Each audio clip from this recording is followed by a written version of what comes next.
नमस्कार दोस्तों, स्वागत है आप सभी का ऑल एग्जाम गाइड गुरु के यूट्यूब प्लेटफॉर्म पर। 26 अगस्त 2020 के करंट अफेयर के सभी महत्वपूर्ण बिंदुओं पर विस्तार से चर्चा शुरू करते हैं। पहला क्वेश्चन दोस्तों, हाल ही में केंद्र सरकार ने ट्रांसजेंडर व्यक्तियों के लिए राष्ट्रीय परिषद का गठन किया है। इस परिषद के पदेन सभापति होंगे। ऑप्शन दिए गए हैं भारत के राष्ट्रपति, भारत के उपराष्ट्रपति, सामाजिक न्याय एवं अधिकारिता मंत्री, केंद्रीय गृह मंत्री। दोस्तों, हाल ही में केंद्र सरकार ने ट्रांसजेंडर के कल्याण की दिशा में एक महत्वपूर्ण कदम उठाया है। यह परिषद जो है ट्रांसजेंडर व्यक्तियों के संबंध में नीतियां और कार्यक्रम के निर्माण में केंद्र सरकार को सलाह देगी और इस परिषद के पदेन सभापति होंगे सामाजिक न्याय अधिकारिता मंत्रालय के मंत्री। वर्तमान में सामाजिक न्याय एवं अधिकारिता मंत्री हैं श्री थावरचंद गहलोत वर्तमान में सामाजिक न्याय एवं अधिकारिता मंत्रालय के मंत्री हैं। भारत के राष्ट्रपति हैं श्री रामनाथ कोविंद जी, भारत के उपराष्ट्रपति हैं श्री वेंकैया नायडू जी और केंद्रीय गृह मंत्री हैं श्री अमित शाह। और इस परिषद के पदेन सभापति होंगे सामाजिक न्याय एवं अधिकारिता मंत्री, कैबिनेट स्तर के मंत्री, और जो राज्य मंत्री होंगे वो इसके उप सभापति होंगे। अगले क्वेश्चन को बढ़ते हैं। हाल ही में भारत सरकार ने किस संस्थान के साथ 500 मिलियन अमेरिकी डॉलर ऋण समझौते पर हस्ताक्षर किए हैं? ऑप्शन दिए गए हैं NDB, new development bank, Asian infrastructure investment bank, ADB, Asian development bank. दोस्तों, हाल ही में भारत सरकार ने एशियन इंफ्रास्ट्रक्चर इन्वेस्टमेंट बैंक के साथ मुंबई अर्बन ट्रांसपोर्ट प्रोजेक्ट 3 के लिए 500 मिलियन अमेरिकी डॉलर ऋण समझौते पर हस्ताक्षर किए हैं। यह मुंबई जो ट्रांसपोर्ट प्रोजेक्ट 3 है इसके लिए नेटवर्क क्वालिटी कैपेसिटी को बढ़ाएगा तथा सर्विस क्वालिटी को बढ़ाएगा। ऑप्शन पर नजर डालें दोस्तों, Asian infrastructure investment bank, Asian अवसंरचना निवेश बैंक। इसकी स्थापना हुई वर्ष 2016 में एशिया के क्षेत्रों में बुनियादी ढांचा बनाने के लिए। इसके उद्देश्य से इस संस्थान की स्थापना हुई थी वर्ष 2016 में। वर्तमान में इसके प्रेसिडेंट के रूप में कार्य कर रहे हैं जिन लिकुन इसके प्रेसिडेंट के तौर पर वर्तमान में कार्य कर रहे हैं। न्यू डेवलपमेंट बैंक की बात करें दोस्तों तो यह ब्रिक्स देशों का बैंक है और इसकी स्थापना हुई थी वर्ष 2010 में। इसका हेडक्वार्टर है संघाई, चाइना, और मार्कोस ट्राइजो इसके वर्तमान में प्रेसिडेंट के तौर पर कार्य कर रहे हैं और ब्रिक्स के कुल मेंबर हैं 5। एशियन डेवलपमेंट बैंक की बात करें दोस्तों तो इसकी स्थापना हुई वर्ष 1966 में। इसके टोटल मेंबर हैं 67। इसका हेडक्वार्टर है मनीला, फिलीपींस में, और वर्तमान में इसके जो प्रेसिडेंट के तौर पर कार्य कर रहे हैं एम आसाकावा इसके प्रेसिडेंट के तौर पर कार्य कर रहे हैं। अगले क्वेश्चन की ओर बढ़ते हैं। हाल ही में जी सतीश रेड्डी के कार्यकाल में 2 वर्ष का विस्तार दिया गया है। वह किस संस्थान के प्रमुख हैं? ऑप्शन दिए गए हैं डीआरडीओ, ISRO, बार्ग, HAL। दोस्तों, जी सतीश रेड्डी वर्तमान में DRDO प्रमुख चीफ के तौर पर कार्य कर रहे हैं और उनके कार्यकाल में 2 वर्ष का एक्सटेंशन दिया गया है, विस्तार दिया गया है। DRDO की बात करें, defence research development organisation, Bharat में रक्षा अनुसंधान संस्था के क्षेत्र में कार्य करने वाली महत्वपूर्ण संस्था है DRDO। इसकी स्थापना हुई थी वर्ष 1958 में। इसका हेडक्वार्टर है नई दिल्ली में और जी सतीश रेड्डी इसके चीफ के तौर पर कार्य कर रहे हैं। इसरो की बात करें, इंडियन स्पेस रिसर्च ऑर्गेनाइजेशन, स्थापना हुई वर्ष 1969 में। हेडक्वार्टर है बेंगलोर में और अंतरिक्ष विज्ञान की दिशा में कार्य करने वाली महत्वपूर्ण संस्था इसरो।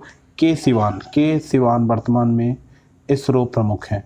बार की बात कर लें दोस्तों, भाभा एटॉमिक रिसर्च सेंटर, स्थापना हुई वर्ष 1954 में। हेडक्वार्टर है मुंबई, महाराष्ट्र में, और AK मोहंती वर्तमान में BARC बार के प्रमुख के तौर पर कार्य कर रहे हैं। हॉल की बात करें दोस्तों, हिंदुस्तान एरोनॉटिक्स लिमिटेड, स्थापना हुई वर्ष 1940 में। भारत की एरोस्पेस तथा डिफेंस कंपनी हॉल और इसका हेडक्वार्टर है बेंगलोर में और इसके जो प्रेसिडेंट चीफ के तौर पर कार्य कर रहे हैं R माधवन। अगले क्वेश्चन की ओर बढ़ते हैं। हाल ही में India pavilion at army 2020 forum का आयोजन किस देश में किया गया है? ऑप्शन दिए गए हैं अमेरिका, चीन, फ्रांस और रूस। तो दोस्तों, हाल ही में रूस डिफेंस मिनिस्ट्री के द्वारा मॉस्को में India pavilion at army 2020 forum का आयोजन किया गया है। यह international military and technical forum है। इसका उद्घाटन किया गया है। भारत के जो रूस के राजदूत हैं, एम्बेसडर हैं, डीवी वेंकटेश के द्वारा इसका उद्घाटन किया गया है। और कहाँ पे किया गया दोस्तों? रूस की राजधानी मॉस्को पे। और रूस पे नजर डालें दोस्तों, रूस की राजधानी है मॉस्को। व्लादिमीर पुतिन वर्तमान में रूस के प्रेसिडेंट के तौर पर कार्य कर रहे हैं।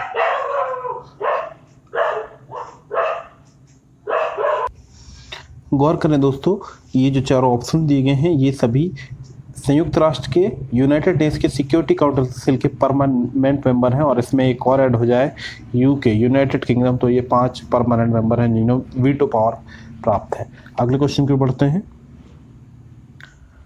हाल ही में किसके द्वारा सुपर ऐप लॉन्च किया गया? ऑप्शन दिए गए हैं रिलायंस, टाटा, अमेजन और डी मार्ट। तो दोस्तों हाल ही में टाटा समूह के द्वारा, टाटा ग्रुप के द्वारा सुपर ऐप लॉन्च किया गया है। इस ऐप के माध्यम से consumer goods, food, grocery, electrical items, financial services, educational, health services का बिल पेमेंट भी किए जा सकेंगे इस ऐप के द्वारा। और ये ऐप लॉन्च किया है टाटा ग्रुप के द्वारा। टाटा ग्रुप का हेडक्वार्टर है मुंबई में और वर्तमान में इसके जो सीईओ के तौर पर कार्य कर रहे हैं एन चंद्रशेखरन। रिलायंस समूह के प्रमुख हैं Mukesh Ambani, Amazon Jeff Bezos और डी मार्ट के आर के दमानी डी मार्ट प्रमुख हैं। अगले क्वेश्चन को बढ़ते हैं। हाल ही में who painted my lust red पुस्तक किसके द्वारा लिखी गई? ऑप्शन दिए गए हैं झुम्पा लाहिड़ी, किरण देसाई, श्री अय्यर। इनमें से कोई नहीं। तो दोस्तों who painted my lust red पुस्तक लिखी गई है वरिष्ठ पत्रकार और लेखक श्री अय्यर के द्वारा। इस पुस्तक पर उन्होंने क्रिकेट में बॉलीवुड तथा राजनीति पर चर्चा की है श्री अय्यर ने इस पुस्तक के माध्यम से। अगले क्वेश्चन की ओर बढ़ते हैं।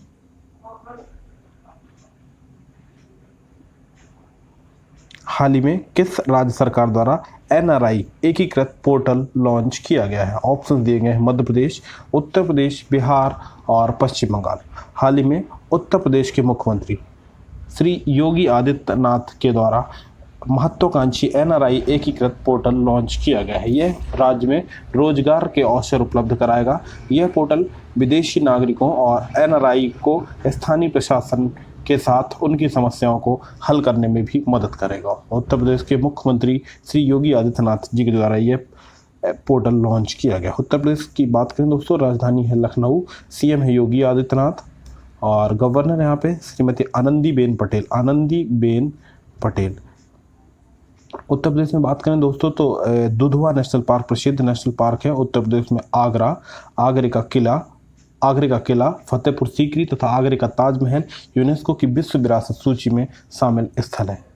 जनसंख्या की दृष्टि से भारत का सबसे बड़ा राज्य है उत्तर प्रदेश। अगले क्वेश्चन की ओर बढ़ते हैं। हाल ही में ASEAN Indian network of think tank की 6वीं गोलमेज बैठक का आयोजन किसके द्वारा किया गया? ऑप्शन दिए गए हैं भारत, थाईलैंड, ए तथा बी दोनों। इनमें से कोई नहीं।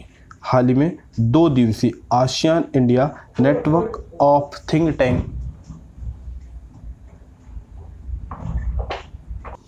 2 दिवसीय ASEAN India network of think tank की 6वीं गोलमेज बैठक का आयोजन भारत के विदेश मंत्री और थाईलैंड के विदेश मंत्री दोनों के संयुक्त सहयोग से हुआ है। भारत के विदेश मंत्री हैं एस जयशंकर और थाईलैंड के विदेश मंत्री दोनों संयुक्त रूप से बैठक में शामिल हुए और इस 6ठे राउंड टेबल कॉन्फ्रेंस का आयोजन किया गया। इस सम्मेलन में शिक्षा, उद्योग, सरकार और राजनयिक समुदाय के लगभग 400 लोग शामिल हुए और इसके लिए जो थीम रखी गई थी ASEAN India strengthening partnership in the past covid era, ये इस वर्ष के लिए थीम रखी गई थी। आसियान की बात कर लें दोस्तों, association of south east Asian nation, यह साउथ ईस्ट एशियन नेशन के 10 देशों का economic, political, social, regional cooperative organisation है। इसकी स्थापना हुई थी वर्ष 1967 में और इसका हेडक्वार्टर है जकार्ता, इंडोनेशिया में। भारत आसियान की वर्ष में 2 मीटिंग्स होती हैं। भारत आसियान का मेंबर नहीं, तब भी इन मीटिंग्स में भारत भाग लेता है और हर देश के साथ द्विपक्षीय वार्ता करता है भारत। अगले क्वेश्चन की ओर बढ़ते हैं। हाल ही में किस राज्य सरकार ने शैक्षणिक वर्ष के एक पाठ्यक्रम में 30% की कटौती की है? ऑप्शन दिए गए हैं असम, मेघालय, मिजोरम और त्रिपुरा। दोस्तों हाल ही में असम उच्चतर माध्यमिक शिक्षा परिषद ने कोविड-19 महामारी के कारण शैक्षणिक वर्ष के पाठ्यक्रम में 30% कटौती की घोषणा की है। सब पे नजर डालें। राजधानी है दिसपुर, सीएम है श्री सर्बानंद सोनोवाल वर्तमान में सीएम है। श्री जगदीश मुखी वर्तमान में असम के राज्यपाल हैं। असम में मानस तथा काजीरंगा जैसे प्रसिद्ध नेशनल पार्क स्थित हैं। दोस्तों गौर करें, ये जो सभी ऑप्शन दिए गए हैं ये भारतीय संविधान की 6वीं अनुसूची में शामिल राज्य हैं। 6 शेड्यूल में जिन राज्यों के प्रशासन और नियंत्रण के बारे में जिक्र किया गया है ये सभी राज्य हैं: असम, मेघालय, मिजोरम और त्रिपुरा। अगले क्वेश्चन की ओर बढ़ते हैं। हाल ही में गिग अपॉर्चुनिटीज पहल किसके द्वारा प्रारंभ की गई है? ऑप्शन दिए गए हैं: HDFC bank, ICICI bank, axis bank, IndusInd bank. दोस्तों हाल ही में गिग अपॉर्चुनिटी पहल प्रारंभ किए गए है एक्सिस बैंक के द्वारा। यह छोटे शहरों में रोजगार के अवसर प्रदान करने के लिए यह पहल प्रारंभ की गई है। एक्सिस बैंक का हेडक्वार्टर है मुंबई में और वर्तमान में एक्सिस बैंक के CEO और MD के तौर पर काम कर रहे हैं अमिताभ चौधरी। HDFC की बात कर लें दोस्तों, HDFC के हाल ही में CEO चुने गए हैं शशिधर जगदीशन। ICICI बैंक के संदीप बख्शी और इंडसइंड सुमंत कटपालिया। दोस्तों आज का वीडियो आपको कैसा लगा कमेंट बॉक्स के माध्यम से अपने अमूल्य सुझाव अवश्य दें। यदि आप चैनल पर नए हैं तो चैनल को शीघ्र ही सब्सक्राइब कर लें तथा आने वाले समस्त वीडियो से अपडेट रहने के लिए बेल आइकन को दबाएं। धन्यवाद।